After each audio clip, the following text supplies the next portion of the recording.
तो अब लोकसभा चुनाव सर पर है और तमाम कोशिशें शुरू हो चुकी है। भारतीय जनता पार्टी ने पहले ही 370 पार का नारा दिया हुआ है। 400 एनडीए के साथ में भारतीय जनता पार्टी जीतना चाहती है और एक बार फिर एक रिकॉर्ड कायम करना चाहती है कि तीसरी बार लगातार नरेंद्र मोदी की सरकार देश में आए और उसको लेकर उनकी जद्दोजहद शुरू हो चुकी है। लेकिन कई जगह पर बीजेपी किस तरीके से लड़ेगी और उनके बाकी नेता क्या मुद्दे लेकर चुनाव के सामने जाएंगे, इस पर हम बातचीत करेंगे। बीजेपी के कद्दावर नेता और केंद्रीय मंत्री नितिन गडकरी इस वक्त हमारे साथ में हैं। बीजेपी की दूसरी सूची में नितिन गडकरी का नाम दिया गया था। महाराष्ट्र के नाम डिक्लेयर नहीं किए गए थे, लेकिन उसके बाद जो सीटों पर बीजेपी लड़ने वाली है उन 20 सीटों के नाम डिक्लेयर किए गए और बीजेपी के पूर्व अध्यक्ष और मंत्री नितिन गडकरी का नाम भी उसमें शामिल किया गया था। नितिन जी, हमने देखा कि आपका बहुत जबरदस्त स्वागत नागपुर एयरपोर्ट पे किया गया था। आपके यहां पर कुछ ऑब्जर्वर्स भी गए थे और वहां पर वहां के कार्यकर्ताओं ने साफ शब्दों में कह दिया कि यह पूछने की जरूरत ही नहीं है, नितिन गडकरी ही हमारे उम्मीदवार होने चाहिए। इस पूरे प्रोसेस को आप किस तरीके से देखते हैं और आप तीसरी बार लोगों के सामने जा रहे हैं लोकसभा में नागपुर से वोट मांगने के लिए, क्या कहकर आप वोट मांगेंगे?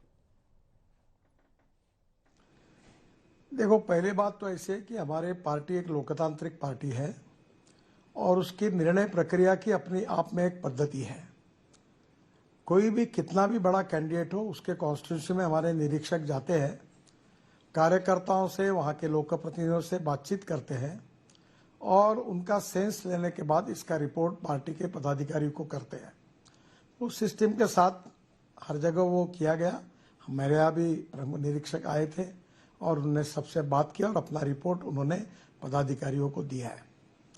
जहाँ तक चुनाव की बात है, मैं 10 साल सांसद रहा हूँ। 10 साल मैंने जनता को जो जो कहा था वो वादे पूरे किए हैं। मेरा नाम जनता को मालूम है और कार्य भी अब मालूम है। तो मैंने ये तय किया कि अब मैं जनता का आशीर्वाद लूँगा, उनके घर पर जाऊँगा, उनकी छोटी छोटी मीटिंगें करूँगा। अब पोस्टर, बैनर, जो नाम मालूम होने के लिए और इसके लिए जो प्रकार के पद्धति है प्रचार की, उसके बजाय man to man, heart to heart जनता के पास जाके उनका आशीर्वाद लूँगा और उनके आशीर्वाद लेकर जो और 10 साल के बाद जो अगले आने वाले 5 साल में मैं क्या काम करने वाला हूँ, उसका लेखा जोखा, उसका हिसाब मैं जनता के सामने दूंगा। मेरा विश्वास है कि नागपुर की जनता को मैं अपना परिवार मानता हूँ। मैंने कभी जात, पंथ, धर्म, भाषा, सेक्स और पार्टी इसका विचार नहीं किया। जिन्होंने वोट दिया उनका भी काम किया, जिन्होंने वोट नहीं दिया उनका भी काम करूँगा, किया है और आगे भी ऐसा ही करता रहूँगा। पर जनता का आशीर्वाद और प्रेम ये मेरी सबसे बड़ी ताकत है और मुझे बहुत बड़े प्रमाण पर सबसे ऊपर उठकर, जात, पंथ, धर्म, भाषा से ऊपर उठकर सब लोगों का समर्थन है। इसके लिए मैं निश्चित रूप से बहुत बहुत समाधानी हूँ। मेरी बहुत अच्छी ऐतिहासिक जीत होगी, ऐसा मेरा दृढ़ विश्वास है। नितिन जी, लेकिन पार्टी कह रही है कि 370 पार वो जाना चाहती है। आप पार्टी के अध्यक्ष रह चुके हैं। भारत जैसे देश में 370 का आंकड़ा पार करना कितना मुश्किल है और उसके लिए क्या किया जा सकता है? महाराष्ट्र जैसे राज्य से आप आते हैं, यहां पर आपको एक कड़ी चुनौती है महाविकास आघाड़ी के रूप में। आपके सामने भी कैंडिडेट की तलाश हो रही है और आप जिस चुनाव क्षेत्र से आते हैं वो एक जमाने में कांग्रेस का गढ़ माना जाता था, कांग्रेस का चुनाव क्षेत्र माना जाता था। वहां पर आपने जीत हासिल की और एक बार नहीं, लगातार 2 बार आपने जीत हासिल की। आप कह रहे हैं कि आपके काम के नाम पर आप मांगेंगे, लेकिन 370 का लक्ष्य है और उसमें महाराष्ट्र कितना बड़ा रोड़ा साबित हो सकता है? देखिए, पिछले 10 साल में मोदी जी के नेतृत्व में हमारी सरकार ने जो काम करके दिखाया है, चाहे कृषि क्षेत्र हो, चाहे उद्योग क्षेत्र हो, शायद हेल्थ का क्षेत्र हो, चाहे छोटे छोटे गरीब लोगों को उज्ज्वला जैसी योजना हो, आयुष्य जैसी योजना हो, किसानों को जिस प्रकार की मदद हमने की है, स्वाभाविक रूप से हमारी नीतियों के कारण जनता में उसका बहुत बड़ा फायदा हुआ है। भारत लगातार आर्थिक दृष्टि से विकास कर रहा है। हम वर्ल्ड की 3rd लार्जेस्ट इकोनॉमी बनने का उद्देश्य सामने रखकर काम कर रहे हैं और ये जो प्रगति और विकास की रफ्तार तेज हुई है, इसको अगर सही भाषा में बताना है तो कांग्रेस जो 60-65 साल में नहीं कर सकी, वो हमने 10 साल में करके दिखाया और वो कार्य हमारा जनता के सामने है।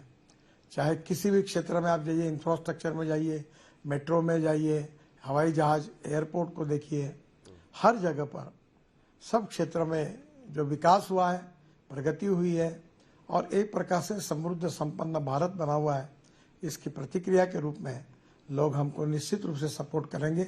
एक पॉजिटिव वोट विकास के लिए, देश के डेवलपमेंट के लिए हमको जनता देगी और हमारी जीत होगी, ये मेरा विश्वास है। जहां तक महाराष्ट्र की बात है, महाराष्ट्र में भी हमारी पार्टी ने काफी अच्छा काम किया है।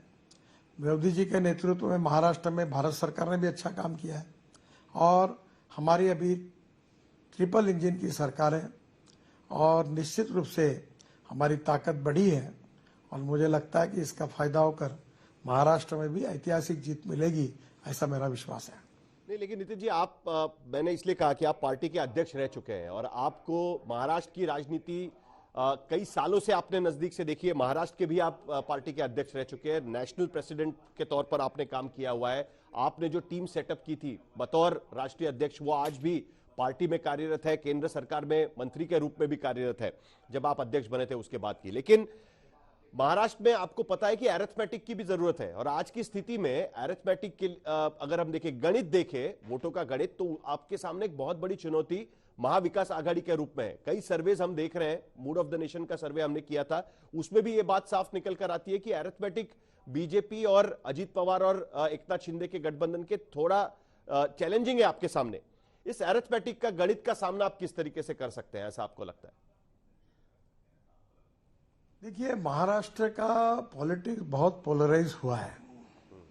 विशेष रूप से शिवसेना का डिवीजन होने के बाद स्वाभाविक रूप से एक नया प्रवाह महाराष्ट्र में आया है। एकनाथ शिंदे के नेतृत्व में शिवसेना की मूलभूत बात को लेकर, क्योंकि बाला साहब ठाकरे ये कहते थे कि मैं कांग्रेस के साथ कभी अलायंस नहीं करूंगा, तो एक तरफ कांग्रेस के साथ अलायंस करने वाली शिवसेना है और दूसरी ओर कांग्रेस का विरोध करने वाली शिवसेना है। और जहां तक अजीत पवार के रूप में एक बहुत अच्छी ताकत पार्टी को मिली है एनसीपी की, और इसलिए एकनाथ शिंदे, अजीत पवार और भारतीय जनता पार्टी तीनों साथ मिलकर ये जो हमारा गणित है, जिसको आप अरिथमेटिक कह रहे हो, ये 2+2+2 यानी 6, तो 10 में से 6 वैसे ही हम हो गए हैं और अनुकूलता हमारे साथ है। 10 साल का किया हुआ काम उससे पॉजिटिव वोटर है और वो देश के विकास के लिए महाराष्ट्र में भी हमको चुन के देगा, ऐसा मेरा विश्वास है। लेकिन नितिन जी, आपको याद होगा कुछ दिन पहले जब आपका बीजेपी के पहली सूची में नाम नहीं आया था, बट आप पार्टी के अध्यक्ष हैं, तब भी 2 पार्टी के फॉर्मर प्रेसिडेंट्स का नाम उसमें दिया गया था। उसके बाद आपके पुराने मित्र उद्धव ठाकरे ने आपको ऑफर दे दिया कि आप हमारे साथ आ जाइए। मतलब स्थिति ऐसी है कि महाराष्ट्र में तो अब विपक्ष भी चाहती है कि आप उनके उम्मीदवार बने। पता नहीं मुझे कि नागपुर में कौन कैंडिडेट वो खड़ा करेंगे आज की स्थिति में, लेकिन फिर भी उन्होंने भी आपको ऑफर दे दिया कि आप हमारे साथ आ जाइए, हमारे टिकट पर लड़ लीजिए करके। कई इंडिकेट वो कर रहे हैं कि भाई आप हमारे साथ ज्यादा जचेंगे।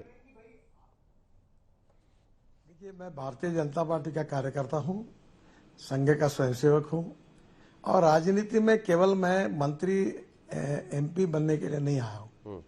मैं मानता हूं कि politics is the instrument of socio economic reform और निश्चित रूप से आज हमारे देश में मतभिन्नता से ज्यादा मनभेद जो हुए हैं उसमें स्वाभाविक रूप से मतभिन्नता हो सकती है, पर मनभेद नहीं होनी चाहिए।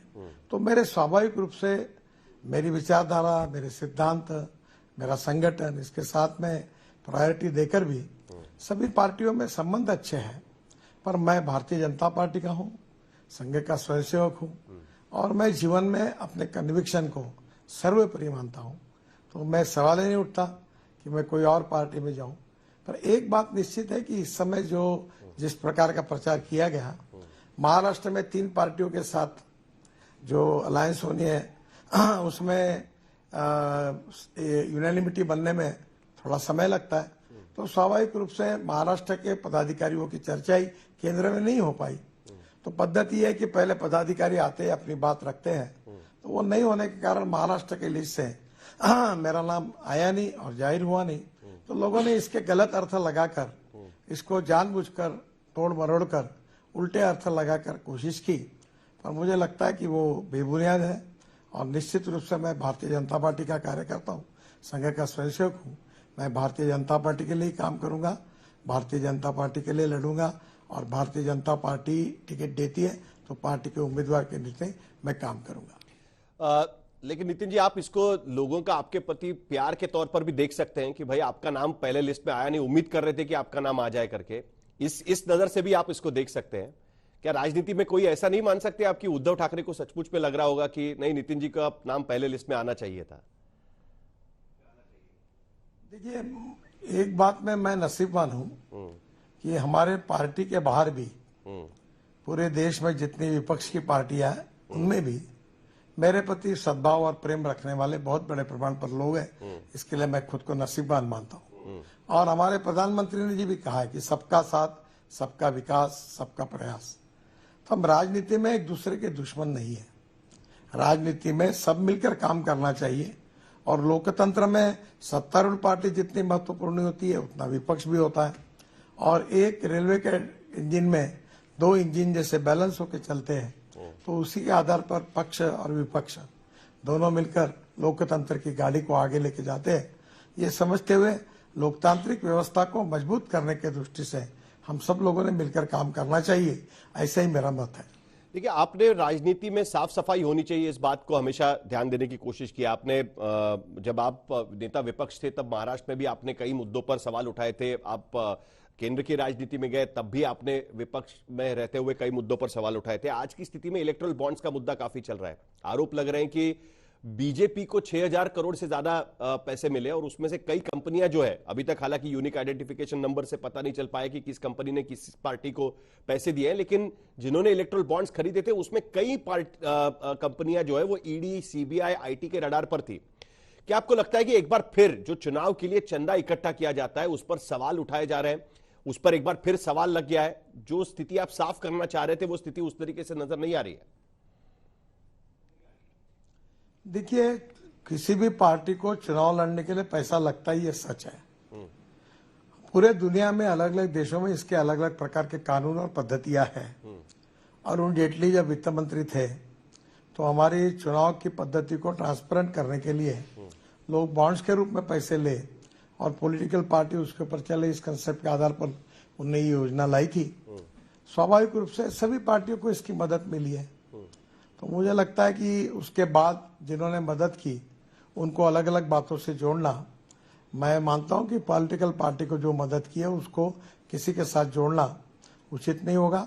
लोगों ने स्पॉन्टेनियस रूप से ये मदद की है, इतना ही मैं कहना चाहूंगा। आखिर में सर, आपने सरफेस ट्रांसपोर्ट मिनिस्ट्री आपने 10 साल चलाई है। मोदी सरकार में मेरे ख्याल से आप अकेले ऐसे मंत्री होंगे जिनके पास एक डिपार्टमेंट 10 साल तक रहा है। कई मंत्रियों के पोर्टफोलियो चेंज किए गए, लेकिन आपका पोर्टफोलियो 10 साल तक एक जो है वो काफी आपके पास बना रहा। इसका एक मतलब यह भी निकलता है कि प्रधानमंत्री ये चाह रहे थे कि आप ही वो मंत्रालय चलाएं। आपने उस तरीके के रिजल्ट्स भी दिए हैं। आप कई जगह पर जाते हैं तो बड़े बड़े आंकड़े भी कहते हैं। कई बार हमने इंटरैक्ट जो किया, दिल्ली में किया या मुंबई में किया, आपके पास आंकड़े हमेशा तैयार रहते हैं। इस बार आपका आंकड़ा क्या रहेगा बीजेपी के लिए? आप उस नजर से भी देखिए, आपने लंबे लंबे सड़कें बनाई हैं। क्या इस बार भी चुनाव के बाद कोई एक बड़ा सफर तय करने का प्लान है? देखिए, अभी आदरणीय प्रधानमंत्री जी ने हमको कहा है कि हम चुनाव जीतेंगे ही, और जीतने के बाद 100 दिन का कार्यक्रम हर डिपार्टमेंट ने तैयार करके रखना चाहिए। और दूसरी बात यह है कि विशेष रूप से जो 100 साल हमारे देश को पूरे होंगे उसके ऊपर देश की विजन, हम दुनिया की आर्थिक महाशक्ति बनना चाहते हैं। वर्ल्ड स्टैंडर्ड का इंफ्रास्ट्रक्चर, वर्ल्ड स्टैंडर्ड की मेट्रोज, एयरपोर्ट्स, वाटरवेज और पावर, ट्रांसपोर्ट, कम्युनिकेशन, सभी क्षेत्र में दुनिया के बराबर हमको पहुंचना है। और यही हमारी सब मिलकर एक कोशिश है। अल्टीमेटली प्रधानमंत्री जी के नेतृत्व में जो विजन निश्चित होगी उसके आधार पर भविष्य के भारत का निर्माण करने की कोशिश हम करेंगे और निश्चित रूप से उसमें हमको यश मिलेगा, ऐसा मेरा विश्वास है। आपने पिछले बार, मैं जब आपका प्रचार चल रहा था तब मैं आया था नागपुर, तब आपने मुझे कहा था कि ना मुझे होर्डिंग लगानी है, ना मुझे जाकर किसी धर्म के बारे में बात करनी है या किसी और ने क्या काम नहीं किया उसके बारे में बात नहीं करनी है। अब 10 साल हो चुके हैं, 5 साल हो चुके हैं मंत्री रहकर, मुझे अब बताना है कि मैंने काम क्या किया हुआ है। क्या यही इस बार भी आपकी रणनीति रहेगी चुनाव लड़ते समय? हाँ, मैं पॉजिटिविटी के आधार पर चुनाव लड़ना चाहता हूं। कौन कैसा बुरा है और किसने क्या गलत किया है, इसके बजाय मैं ये कहूंगा कि 10 साल आपने मुझे आशीर्वाद दिया, मैंने ये काम नागपुर में किया, ये विदर्भ में किया, ये महाराष्ट्र में किया और ये देश में किया, और ये मेरे काम बाकी है। मैं आने वाले समय में आप अगर मुझे आशीर्वाद देंगे तो मैं काम करूंगा, man to man, heart to heart मिलने की कोशिश करूंगा। और मैं ये मानता हूं कि चुनाव प्रचार में लाउड स्पीकर से प्रचार होता है, घोषणाबाजी होती है, कटआउट्स लगते हैं, पोस्टर्स लगते हैं, बैनर्स लगते हैं। इसके बजाय मैं हर जगह जाऊंगा, जो सीनियर लोग हैं उनका पैर छूकर आशीर्वाद लूंगा और एक campaign man to man, heart to heart और प्रमुख लोगों की हर वार्ड वाइज मीटिंग लूंगा। और मैं पदयात्रा या मेरे गाड़ी में खड़ा होकर फिर ज़्यादा से ज़्यादा एरिया कवर करने की कोशिश करूंगा। 2-3 घंटे के बाद जब 12-1 बजे बजेंगे तो एक जगह सब इकट्ठा होंगे और वहाँ सबके साथ खाना खाऊंगा, सबके साथ बातचीत करूंगा। ये मैंने कैंपेन का यही नीति रखी है और मैं पॉजिटिविटी के साथ और अपना काम क्या किया है वो बताऊंगा। कौन कैसा है, वो कैसा बुरा है, इसमें मैं अपना समय गंवाना नहीं चाहता।